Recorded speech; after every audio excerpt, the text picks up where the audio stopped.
What would you do with all the money that you could save by cutting your food bill in half? While you're dreaming up some ideas, here are my favourite ways to make that dream a reality. This often overlooked yet surprisingly obvious step happens before you even step foot in the store. Open your fridge. What do you have in there? What about your pantry? Take stock of what you have before you go shopping to avoid buying unnecessary items that you didn't need because you didn't check first. This brings me to my next tip. How often have you wandered around the supermarket having no idea what you want, so you just start dumping random items into your trolley, but when you get home, you realize you have nothing that goes together and you didn't even buy enough to last more than a day or two. Planning your meals will make a huge difference and it'll save you the stress at the supermarket. Knowing what you plan to eat means you'll get only what you need, fewer trips to the shops, and less money wasted on food that went out of date because it sat in your fridge for 3 weeks. A great idea when meal planning is to keep it simple and schedule your days to eat your leftovers. And if you love takeaway food, add that in too, so you're less likely to order it every day since it's already on your schedule. Now that you have your meals planned, sit down and write out a list of everything that you need. Make sure you only buy what is on your list, but if you're easily tempted to purchase extra items in the store, then try giving yourself just a tiny budget that you can use on any impulse purchases so long as it stays within that budget. Another great way to ensure that you stick to your list is to shop online. Best of all, you don't even have to get out of your PJs to do it. The delivery fee is worth the extra time and money that you've saved with your pre-planned list. And you can easily see your total as you add it to the cart to make sure that you stay within your budget. Or if you'd like to avoid the delivery fee, you could always select the store pickup option. But if you prefer to do your own shopping, you can still use the online tool to calculate your shopping list before you go, so that way you're not getting any surprises at the checkout. Take advantage of items on sale. Have a look online and see what your store's current sale items are while you plan your weekly meals to save some extra money. You could take that further and figure out the days of the week that are the best days to shop. What day have you discovered is the best day in your local area to shop? Let me know in the comments. Another great way to save money is to avoid making meals that all require different ingredients. Instead, use as many of the same elements but just cook them differently. Chicken with a side of veggies can also become chicken stir fry or added to rice or pasta. The options are endless and guarantee that you can use up all your ingredients by the end of each week. Eating meat with every dinner is common, but it's also the most expensive part of the meal.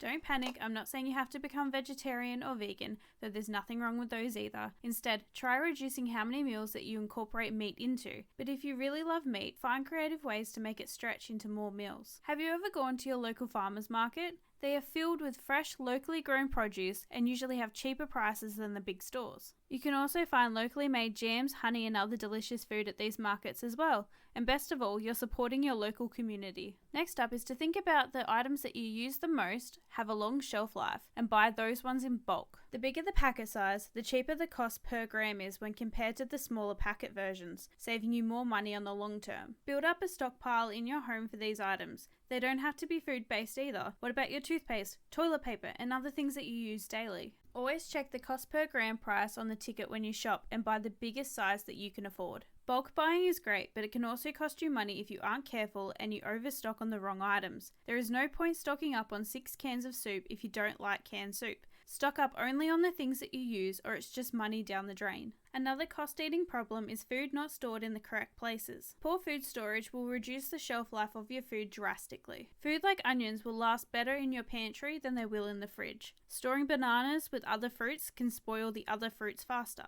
Take some time to learn how to correctly store your food so you can avoid extra food waste. Do you love buying nice pre-cut packets of veggies because they're quick and convenient to use? While they do save you time, is it really worth the cost of paying so much more when you could just cut it yourself? Take celery for example. Why pay $18.33 per kilo for pre-cut when you could buy the entire celery for the same price? Or chopped onion. You're paying $4.60 a kilo compared to just $3 a kilo for the fresh onion. Get more bang for your buck and make some time at the end of your shopping to just cut up the veggies so they're ready to go when you need them. Why not grow some vegetables yourself? You could have a little herb garden if you don't have a lot of space. You don't need a huge garden to do this. Just pick out a few different vegetables that you like and that can grow well in your area and give it a go. You water your garden anyway, so why not make it edible? Increasing your cooking skills can help you avoid wasting food, and increasing confidence will allow you to become more creative with fewer ingredients, knowing which items you can swap out in recipes for ones that you already have, and you might find cooking really fun.